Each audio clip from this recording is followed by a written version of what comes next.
Hello students, आज हमें करनी है मैथ्स की वर्कशीट नंबर 44 और आज डेट है 14 अक्टूबर 2020। आज की हमारी वर्कशीट का टॉपिक है बेटा surface area of right circular cone. आज की वर्कशीट में हम सरफेस एरिया पढ़ेंगे और इससे लास्ट वर्कशीट जो बेटा हमने करी थी वहाँ पर हमने सिलेंडर की वॉल्यूम के बारे में पढ़ा था, तो आप पहले उसको भी रिवाइज कीजिएगा दोबारा से आज। और आज की वर्कशीट को अगर आप हिंदी मीडियम में देखना चाहते हैं तो डिस्क्रिप्शन बॉक्स में उसका भी लिंक दिया गया है, आप वहाँ से उसे देख सकते हैं। तो चलो शुरू कर लेते हैं। Surface area of right circular cone. इस वर्कशीट में बेटा आप देख पा रहे होंगे यहाँ पर कुछ पिक्चर्स बनी हुई हैं जो कि कोन की शेप की हैं, जैसे कि एक आइसक्रीम का कोन और एक बर्थडे कैप। ये दोनों शेप्स आपको ऑलरेडी पता है कि ये कोनिकल शेप है, यानी राइट सर्कुलर कोन। इसके बाद यहाँ पे डिस्क्रिप्शन में देखिए बेटा क्या दिया गया है। Suppose A is the point which is the vertex of the right circular cone. अब देखिए, अगर मान लो ये आपका एक कोन है, इस तरीके से हम कोन को ड्रॉ कर सकते हैं ना। कोन का ये जो पॉइंट है, this is called the vertex of the cone. This point is called vertex of the cone. Suppose this point is A. आगे बोला गया है बेटा आपसे A B is the height of the cone. Height का मतलब vertex से लेकर जो ये सर्कुलर बेस होता है ना, आपको पता है जो आपकी आइसक्रीम है या जो आपकी बर्थडे कैप है उसका जो ये वाला पोर्शन है, ये वाला फेस है वो सर्कुलर फेस है, यानी एक सर्कल बन रहा होता है। यहाँ पे सर्कल का सेंटर होता है एंड सर्कल की रेडियस भी होती है। So suppose this is the radius and जब मैं इस वर्टेक्स को इसके सर्कल के सेंटर से ज्वाइन कर दूंगी, this line is called the height of the cone. Whereas BC is the radius. BC कौन सा पॉइंट है? This point is suppose the center and this point is C. तो BC यानी ये वाली जो लाइन है बेटा ये आपकी रेडियस है। इसके बाद आपसे बोला जा रहा है that AC is the slant height. यहाँ पर बेटा कोन में टू टाइप्स ऑफ हाइट होती है। एक होती है स्ट्रेट हाइट यानी परपेंडिकुलर हाइट, जो कि ये वाली है आपकी, ये H वाली जो लाइन है, और दूसरी होती है स्लांट हाइट। स्लांट हाइट का मतलब जब ये राइट एंगल ट्राइंगल बन गया, आप देख पा रहे हैं ना बेटा ये राइट एंगल ट्राइंगल को, this is the right angle triangle.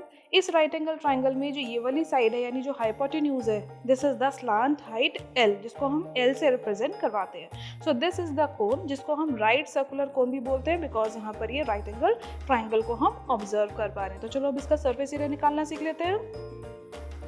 आगे की वर्कशीट में हमें समझाया गया बेटा कि सरफेस एरिया ऑफ कोन किस तरीके से निकाला जाता है। तो चलो इसके लिए एक एक्टिविटी टाइप यहाँ पे लिखी हुई है, उसको हम कर लेते हैं स्टार्ट। आपको ऑलरेडी पता, अभी मैंने ऊपर कोनिकल शेप बना के दिखाई, जैसे कि कोन यहाँ इन्वर्टेड कोन यानी उल्टा कोन बना हुआ है। यही कोन बेटा इस तरीके से भी बनाया जा सकता था ना। दिस इज द कोन, ये वाली हाइट इसकी कौन सी होती है? H। This is the radius, this is H। ये एक राइट एंगल बनेगा, ये हमारी स्मॉल r होगी और ये होगी L, यानी स्लांट हाइट। आप देख पा रहे हैं ना यहाँ पे एक राइट एंगल ट्राइंगल बन रहा है। नाउ आगे पढ़ लेते हैं। We cut a cone of paper. हमें सबसे पहले एक पेपर से कोनिकल शेप कट करनी है, straight from it vertex to the circular part. ठीक है, जब ये कैप आप बर्थडे कैप लेकर आते हैं ना, इस तरीके की बर्थडे कैप को हमने यहाँ से कट कर देना है। ठीक है, उसके बाद देखो the line along which we cut the cone is called the slant height of the cone.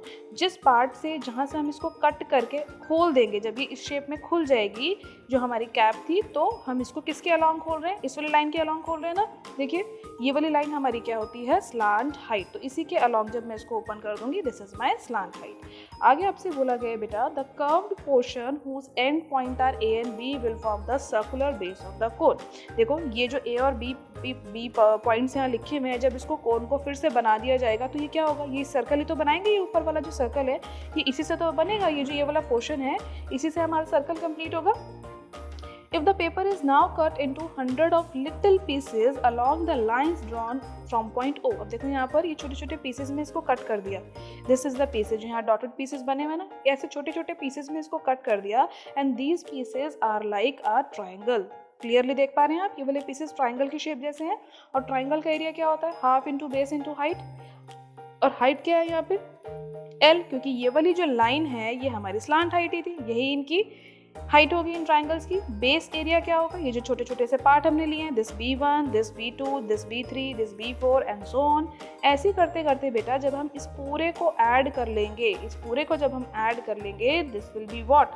This will be half multiply L multiply length of the entire curve boundary. जितनी भी ये कर्व बाउंड्री थी उन सभी की length का total हो जाएगा। Half into base into height वाला फॉर्मूला यूज करा, सब ट्राइंगल्स के एरियाज को ऐड करा, तो हमारे पास ये एक्सप्रेशन आ जाएगा।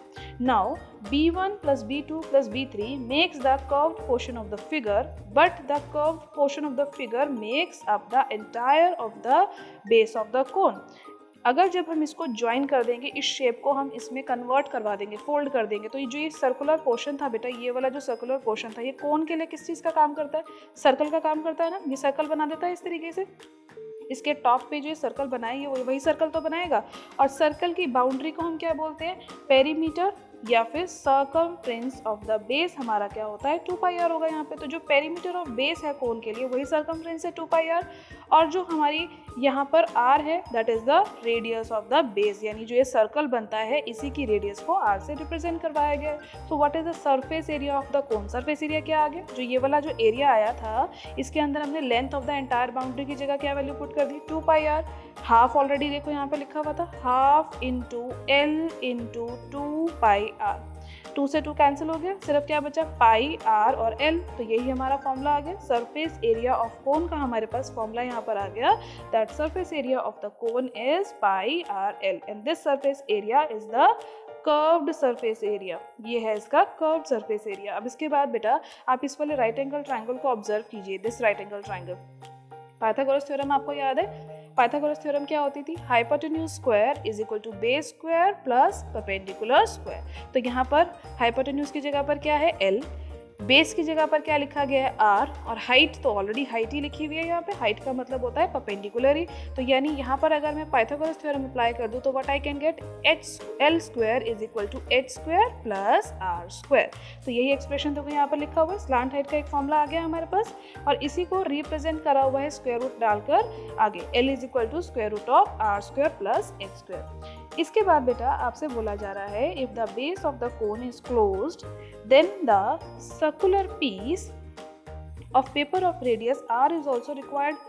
अगर अब इस टाइप का कोन होगा जहाँ पर ये जो बेस है ये भी कवर्ड हो जाए, यानी इस पर भी कुछ रैपिंग करनी हो, अगर आपके पास कुछ इस टाइप का बॉक्स होगा या कोई कंटेनर होगा जिसको रैप करना हो, तो ऑफ कोर्स उसका बेस भी तो रैप करना पड़ेगा ना। तो उसका बेस का एरिया अब जब मैं इसी सी एस से मैं ऐड कर दूंगी, जो ऊपर हमारा सी एस से आया था ये वाला, दिस सी एस से, तो उसी में जब मैं एक पाई आर स्क्वायर और ऐड कर दूंगी तो मुझे क्या मिल जाएगा? Total surface area of the कोन। तो देखो पाई आर एल के अंदर ही हमने क्या ऐड कर दिया? Pi are square. Pi r common था, दोनों ही के पास था, तो हमारे पास आ गया पाई आर एल प्लस आर। तो आपको बेसिकली बेटा यहाँ पे कुछ फॉर्मूलाज याद रखने हैं जो मैं यहाँ पे मार्क कर रही हूँ। आप वो सब फॉर्मूलाज को याद रखेंगे जैसे आपने सिलेंडर, क्यूब और क्यूबॉइड के लिए करा है। तो first formula is this formula, C S A of cone. Second formula is the slant height formula, and the third formula and the main formula is the total surface area of the cone. तीनों formulas आपको याद करके अपनी copy में पहले लिख लेना है। तो चलो इसके बाद आप आज के जो एग्जाम्पल्स दिए गए हैं उसको स्टार्ट कर लेते हैं। Look at the first question here बेटा, क्या दिया गया देखिए। Find the curved surface area of the right circular cone whose slant height is 10 cm and base radius is 7 cm। आपसे डायरेक्ट बोला जा रहा है कि कर्व्ड सरफेस एरिया निकालिए। तो अभी मैंने आपको बताया था this is the curved surface area formula. ये वाला फॉर्मूला जो है pi are l, this is the curved surface area, and this formula is the T S A, total surface area. तो कौन सा फॉर्मूला हमें अप्लाई करना है? डायरेक्ट बोला हुआ कर्व्ड सरफेस एरिया। एल की वैल्यू, स्लांट हाइट याद रखिएगा बेटा कि ये एल होती है, बेस रेडियस ऑलरेडी आपको दे रखी है, तो जो पाई आर एल आपके पास एक्सप्रेशन उसमें वैल्यू पुट कर दीजिए 22/7, आर की जगह पे 7 एंड देन एल की जगह पे 10। तो आप कैलकुलेशन कर लेंगे तो आपका आंसर क्या आ जाएगा? 220 centimetre square. Do not forget to write 2 centimetre square, क्योंकि सेंटीमीटर स्क्वायर में ही हम अपना एरिया कैलकुलेट करते हैं। ठीक है बेटा, अब इसके बाद शुरू कर लेते हैं सेकंड क्वेश्चन। सेकंड क्वेश्चन में देखो बेटा क्या बोला हुआ है आपसे बोला गया है कि height of the cone point आपको दे रखी है 16 सेंटीमीटर। हाइट का मतलब अब ये कौन सी हाइट है? h, and it's base radius is 12 centimetre, यानी ये आर की वैल्यू दे रखी है। Find the total surface area of the कोन। तो आप बेटा यहाँ पर ध्यान दीजिए कि जब भी कोई एरिया यहाँ फाइंड करा जाता है तो आपको यहाँ पर वैल्यू एल की ही पुट करनी होती है, एच की कोई वैल्यू फॉर्मूला में पुट नहीं होती। लेकिन एल की वैल्यू अगर हमें नहीं दे रखी हो, आर और एच की वैल्यू दे रखी हो, तो कौन सा फॉर्मूले से आ जाएगी? इस वाले फॉर्मूला को यूज़ कर लेंगे, L square is equal to R square plus H square. तो इससे हमारी एल की वैल्यू आ जाएगी। तो देखो यहाँ पर यही फॉर्मूला यूज हो रखा है, L square is equal to R square plus H square. L की वैल्यू हमारे पास इसको यूज कर आ जाएगी 20। देखो कैसे आएगी 20, हम लिख लेते हैं यहाँ पे। एल स्क्वायर था R square plus H square. R square कितना है? 12 का स्क्वायर प्लस 16 का स्क्वायर। जब आप इसके स्क्वायर्स को सॉल्व कर लेंगे तो ये आ जाएगा 144 प्लस देखिए बेटा 16 का स्क्वायर कितना आ जाएगा 256, पहले आया था 144 और 256 को जब आप ऐड करेंगे तो आपके पास आ जाएगा 400। It means you get L square is equal to 400। अब आपको L की वैल्यू निकालने के लिए क्या करना पड़ेगा, 400 का स्क्वायर रूट करना पड़ेगा। तो चलो कर दो, L is equal to square root of 400। अब 400 किसका स्क्वायर रूट होगा, देख के बताओ, 4 किसका स्क्वायर रूट होता है, 2 का, है ना। 2 का स्क्वायर करते तो 4 मिल जाता है ना, और 2 जीरो थे 100 थे, तो ये आंसर क्या आ जाएगा 20। तो देखो यहाँ पे 20 सेंटीमीटर लिखा हुआ था। This is why we get L is equal to 20। अब जब हमारे पास L का आंसर आ गया इस कैलकुलेशन को करके, now we can easily find the value of our total surface area. Total surface area का फॉर्मूला याद कर लीजिए फटाफट से, क्या होता है, this is the formula pi are L plus pi are square. अब आप इसको इस तरीके से पुट कीजिए या फिर आप इसको इस तरीके से पुट कीजिए कि पाई आर आप बाहर लिखिए और ब्रैकेट में लिखिए L plus R. This is the short form of the formula. इससे आपकी कैलकुलेशन ज़्यादा इजी हो जाएगी। देखो इस वाले स्टेप पर आकर इसी फॉर्मूला को यूज़ किया गया है, वैल्यूज़ को पुट करी गई है और हमारा आंसर आ गया 1205.7.6 सेंटीमीटर स्क्वायर। अब इसके बाद हम शुरू कर लेते हैं। Now you try questions. Now you try का फर्स्ट क्वेश्चन देखिए बेटा क्या दिया गया है, that the diameter of the base of cone is 10.5 centimetre and it's height is 10 centimetre. Diameter आपको दे रखा है कोन का 10.5 सेंटीमीटर और उसकी रेडियस आप कैसे निकाल देंगे, उसी का हाफ कर देंगे, 10.5/2 लिख देंगे। उसके बाद आपको स्लांट हाइट दे रखी है, यानी L की वैल्यू आपको दे रखी थी 10 सेंटीमीटर और आपसे बोला गया था कि कर्व सरफेस एरिया कोन का निकाल के बताइए। तो curve surface area of the कोन का फॉर्मूला आपका याद होना चाहिए, क्या होता है, पाई आर एल। पाई आर एल में हमने वैल्यूज पुट कर दी। देखो पाई की जगह पे 22/7, आर की जगह पे 10.5/2 और एल की जगह पर 10। तो सबसे पहले हम ये डेसिमल हटा लेते हैं। यहाँ से डेसिमल हटेगा तो नीचे क्या आ जाएगा, एक 10 आ जाएगा। ये दोनों 10 कैंसिल हो जाएंगे क्योंकि एक ऊपर एक नीचे, ये 2 और ये 22 भी कैंसिल हो जाएंगे। This will be 11।